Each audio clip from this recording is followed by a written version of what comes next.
Welcome to VCR, a vintage cinema rewind. We're bringing old movies to new viewers. I'm Blake. I'm Jason. Prepare to be born again into an untroubled world, full of anxiety, fear, and hate. And that's a bit of a play on a quote from this movie. Perfect. And man, such a good movie. For everything from the beginning. I don't know. Oh, yeah. Invasion of the Body Snatchers, 1978. That's what we're watching today. We did it for our Halloween special. I just want to say, where's this movie been my entire life? You know? It's been popping up in references. I've recognized the references, but yeah, I've never sat down and watched it or known that this was that movie. Yeah. I feel like, term pod people has been in the zeitgeist. I have known of the term pod people for as long as I can remember, that goes into my childhood basically, right? And when you and I started talking about Halloween movies, scary movies, horror movies to do for this episode, what you said to me, you posed me this question of what's a movie that you've heard of that's always been kind of on your list that you never wanted to check out? And this was the one that actually stood out to me because, again, pod people been in my life, the idea of pod people been in my life my whole life. Yeah. I've heard of Invasion of the Body Snatchers. It is a bit of a cult classic, and I've never seen this one. And wow, what a movie. Yeah, exactly. And again, thinking of movies, there's so many horror movies that if you're a Halloween addict, you're watching all of these classics. Yeah. Like Halloween, and there's so many. And we could have picked any of those, but this one, I think people should watch it every Halloween.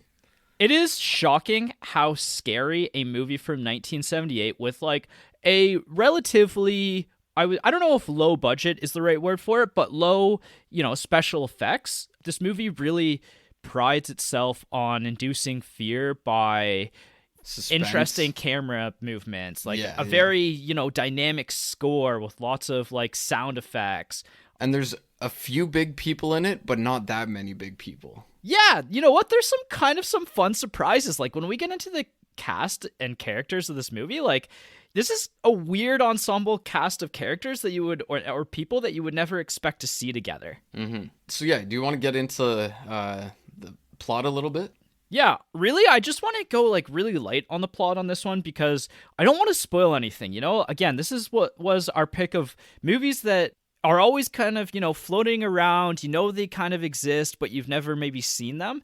And so this movie has a lot of really cool twists and turns. There's a lot of, stuff that you realize as you're going through the movie, and you're learning stuff, but you're learning stuff from 20 minutes ago kind of thing, that suddenly things start making sense. And it's just how this movie kind of navigates through this story that's really special. Yeah. I had all these questions in the beginning of the movie, and then they were answered very subtly. Nothing hit you over the head until certain points, I guess. But it leaves you questioning for quite a while.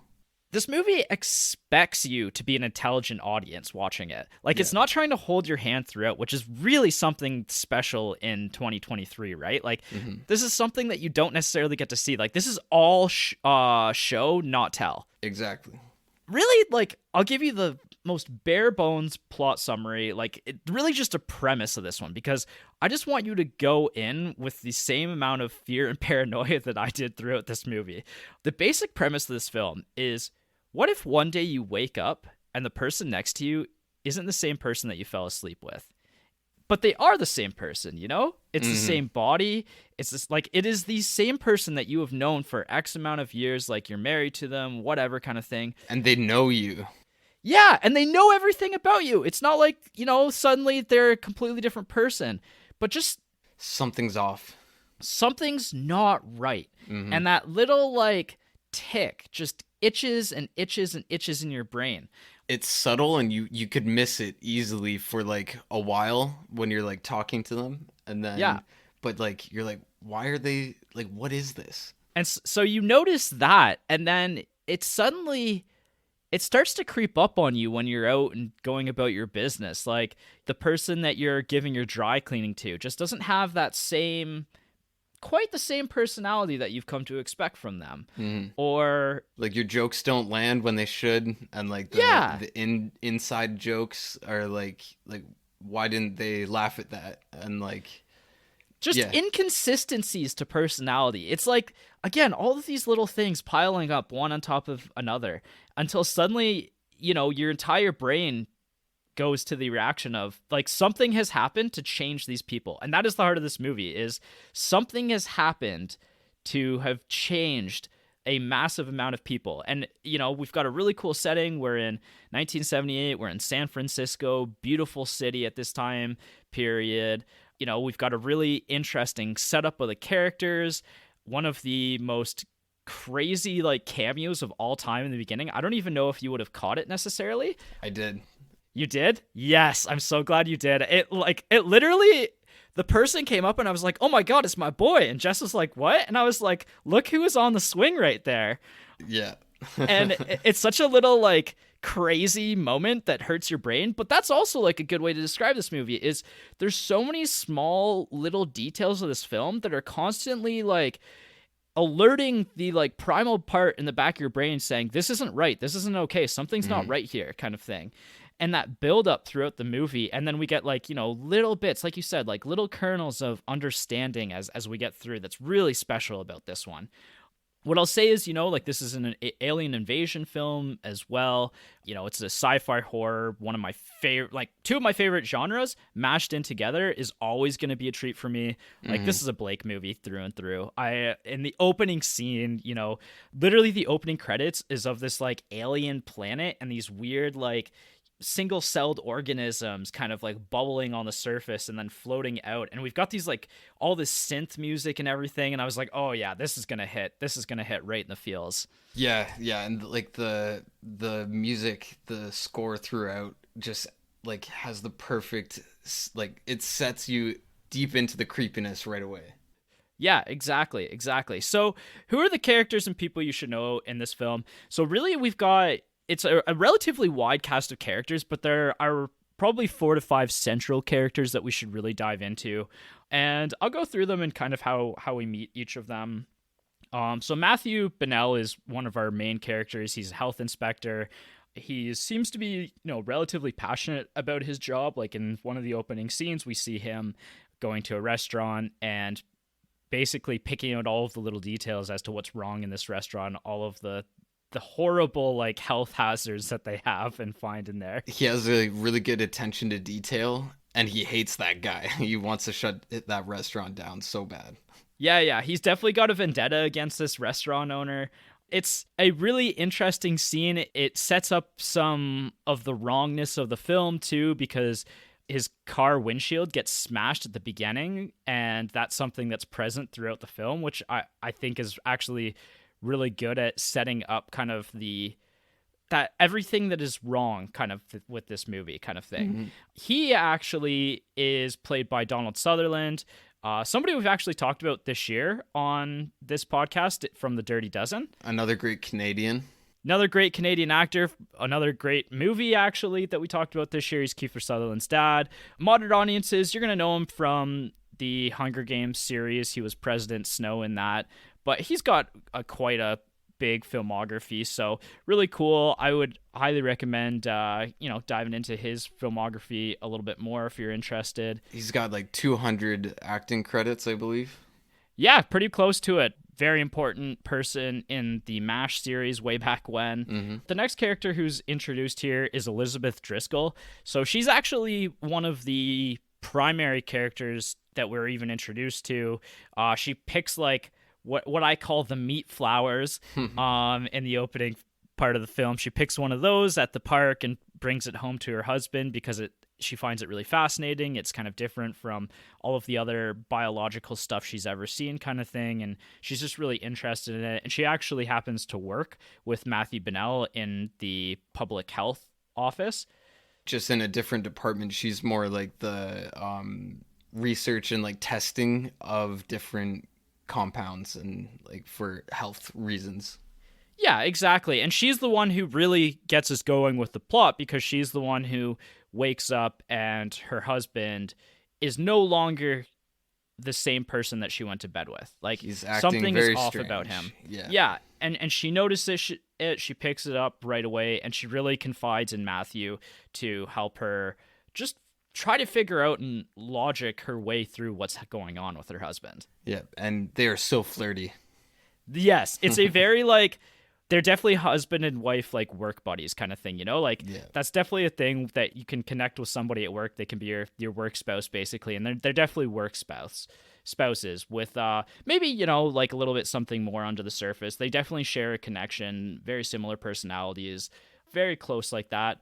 Elizabeth Driscoll is played by Brooke Adams, who modern audiences aren't honestly really going to know because this is kind of her in her prime, like in the late 70s, early 80s. She does Days of Heaven and The Dead Zone as well, which is a Stephen King adaptation. More recently, I don't have a lot of filmography to discuss with her. The only thing that I did want to quickly mention is she is married to Tony Shalhoub, who we've mentioned on this podcast before, the main star of Monk. You know that guy, right? Yeah. Yeah, so she's been married to Tony Shalhoub for like 30 years, which is cool. She was in 5 episodes of Monk. Yeah, exactly. Since, they're connected there. Yeah. And then we've got Jeff Goldblum popping up as one of our ensemble bit of cast. This is like a young Jeff Goldblum. Oh, yeah. One of his first film appearances. He's awesome in it. He's kind of plays like a jaded wannabe writer. Like he's trying to kind of get into the writing world. He's friends with Matthew. So Jeff Goldblum is playing Jack Belichick, and he's married to Nancy Belichick, who's played by Veronica Cartwright. She owns kind of that mud room, kind of spa treatment center. That took me back. I was like, I remember so many like old shows where people would be going to the mud spa and like soaking in mud. And yeah, like it's like a cartoony kind of thing. Yeah, that's completely gone in today's society. Like I completely forgot that was a thing. But yeah, they run together one of those spas, and they're kind of struggling a little bit too. Yeah, exactly. They're definitely more on the fringes of society, you know? They're not, I don't know, fully integrated into like the white collar part of society, you know? Like they're on that fringe. Yeah. I will say Veronica Cartwright, I was like, I know who this is, but I couldn't remember why. And she shares a connection with like one of my other favorite sci-fi horror films of all time. She's in the original Alien. And she's got a very memorable character in the movie Alien. I did not recognize that. She looked familiar. I didn't look into it too much, but who was she? She played Joanne Lambert in Alien. Huh. I'm trying to remember. Yeah, she's kind of the navigator. You know, we haven't really talked about Alien yet. We haven't done it on this podcast, but she's like coin flip. She could have ended up being Ripley instead of Sigourney Weaver. But she ended up being one of the other characters instead. Great movie. Honestly, it sounds like you haven't watched it in a long time, maybe. And so I would say go back and check it out because that's another, you know, one of the Mount Rushmore of sci-fi horror. Yeah, and we almost did that one. Yeah, for sure. And then so she also is in The Birds, The Witches of Eastwick. She's received awards for her roles in ER and X-Files. So, you know, all those 90s culturally important TV shows. Mm-hmm. And the last character that I want to mention is Dr. David Kibner. Again, another one of Matthew Bonnell's friends that they kind of confide in. They're trying to figure out what's going on together. He's a psychiatrist, so, you know, he should have kind of an idea, understanding of the human mind and why people might be suddenly changing. He's played rather interestingly by Leonard Nimoy. Exactly, yeah. Spock from Star Trek. If you don't know who that is. Yeah. And he played it so well, and like they kind of like he's Spock-ish, just with a different tint or hue to him. Yeah, he's playing somebody of high intelligence, right? Who's supposed to understand the mind and the human brain. Like I said, his character is very interesting. I actually had a lot of, while I was writing down the film, like my mind about Leonard Nimoy and his character and his portrayal kept changing. And I like, it was a very interesting thought process that I went with his character, and I think we'll discuss that when we get into like the full spoiler details in quite a bit of detail. Yeah, definitely. And I already mentioned that, again, there's kind of like a very big cameo in the opening shot of the film, which is really cool. We'll talk about that in the spoiler full discussion. There is one character that I want to mention because one actor that I want to mention. and because he's very significant to this film series, and we've even talked about him this year on the podcast, and that's Kevin McCarthy. He's actually the main character of the original Invasion of the Body Snatchers film. He plays this guy who's kind of freaking out. They almost hit him with their car, and he's screaming at them that they've come and that they're going to get you kind of thing. He plays Dr. Hoke in Piranha, which is like the mad scientist doctor guy. Right, yeah. Okay. There's another connection to the to the previous like 1950s. Yes, there is. The director of the film plays of the original quick role cameo in this film as well. Yeah, he's a little bit later on in the film. Watch out for the taxi driver scene, and that's the original director. Yeah. This film is actually directed by Philip Kaufman. He wrote Raiders of the Lost Ark, which is kind of amazing. Mm-hmm. It's one of the greatest films of all time. And he also directed The Right Stuff. So not a director that's known for anything too modern at this point in time, but Raiders of the Lost Ark is a very notable movie to have written. Yeah. Yeah. So who is this movie for? Was there any movies that while you were watching this kind of immediately came to mind that you would compare to? Because I had two that were like front and center for me. Well, yeah, our first episode. Yeah, The Thing. Yeah. This shares so much DNA with The Thing. The Thing comes out 4 years later in 1982, so this is kind of the original take on it. But, this is a very, very paranoid movie. It's about alien invasion. And replication. And replication, like DNA getting messed with, yeah. Yeah, exactly. Like there's so much going on. There's so much you can compare to the two of them that's such an obvious one, like cosmic horror elements, all of that.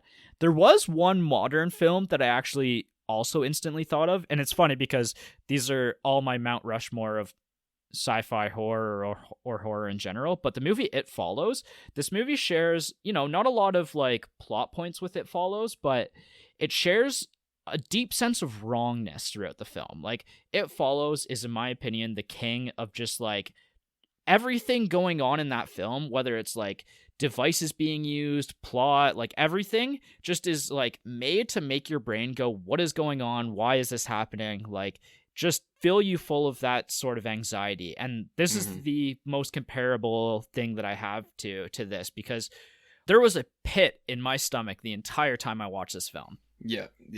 I have to watch It Follows then.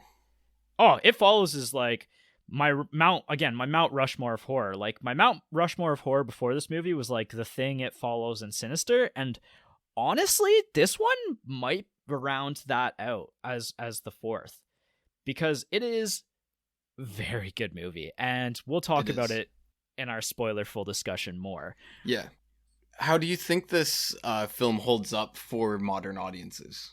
I think that this honestly holds up really well. Like I said before, that there's not a lot of special effects. There are a few, but they're so gross. They were good. Yeah, like here's the thing is, if with special effects, there's like 3 time periods. There's pre-CGI, practical effects. There's like VFX, beginning of CGI, which is like mid 90s to early 2000s, which is just honestly often pretty bad.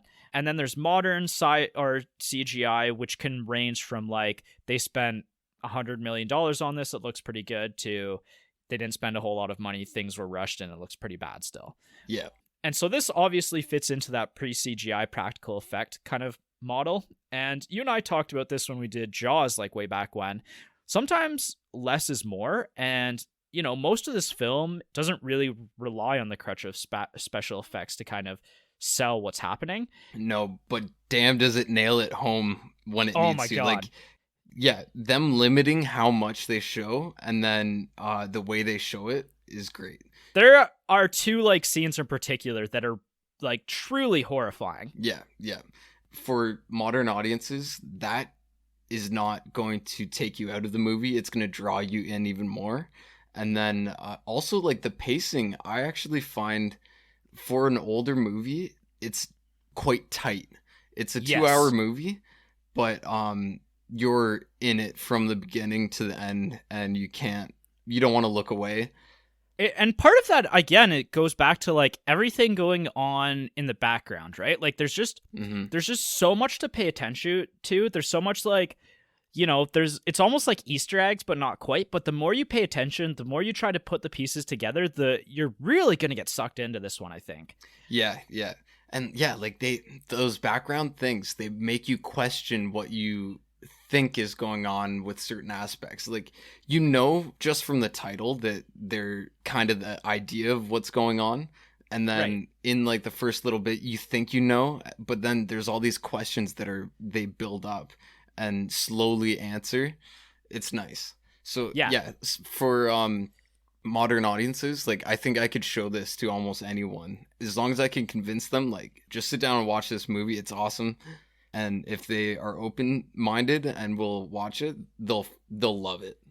This is one of those films where, we're doing this podcast now, we're going to release it in a week or so, but I've already started telling people to go check this movie out in my personal life, just because of how much I connected with it, how much it held up for me, and how much of, again, a little bit of a underrated gem this is. It really is, yeah. And like cult classic for a reason. It's just like a smaller cult, I guess, and more people. We need to reach more people.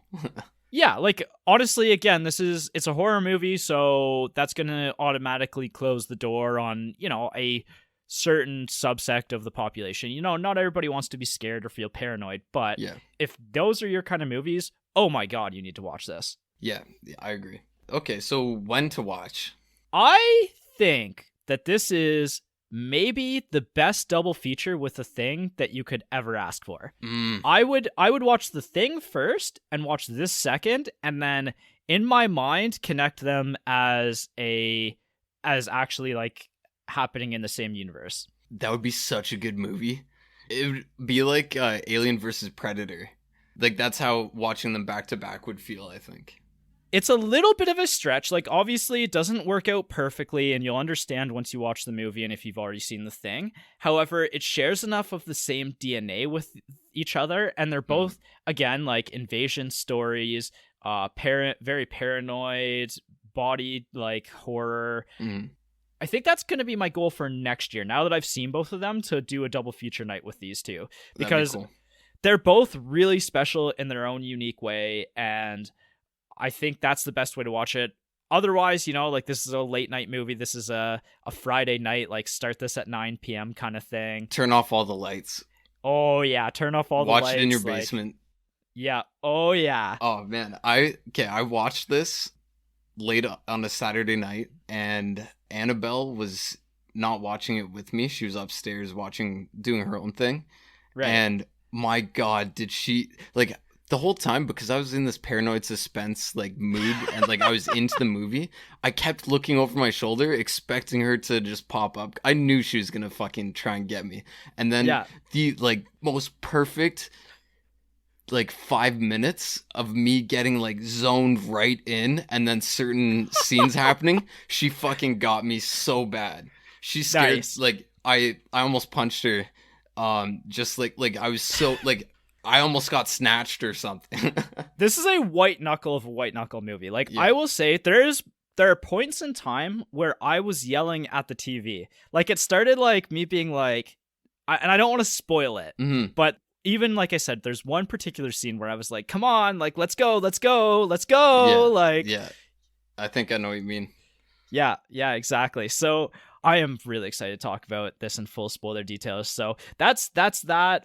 Where to watch right now? It's streaming on Amazon Prime as a rental, but it's only $2 right now. So like, it's nothing. It's nothing. So I highly recommend you check this one out. If this feels like it's going to be a U movie, you can honestly even buy it on Prime for like $5. I kind of regret not just buying it, but I'll probably end up buying it on like DVD or Blu-ray because it was sick. Yeah, I loved this movie. And that's it for the spoiler-free discussion. Like, I really didn't want to dive too much into this one because as a first watch, it's going to be very, very unique. And I don't want to spoil a lot of it because I want you to, like, get to experience all the details for the first time yourself. Like, a part of me wishes that I could rewatch this for a first time again, but there's another part of me that can't wait to rewatch this. Yeah, I know what you mean. So that's it. We'll see you next time for the spoiler full discussion of Invasion of the Body Snatchers. And I can't wait. So we'll see you then. Yeah, let's get to it.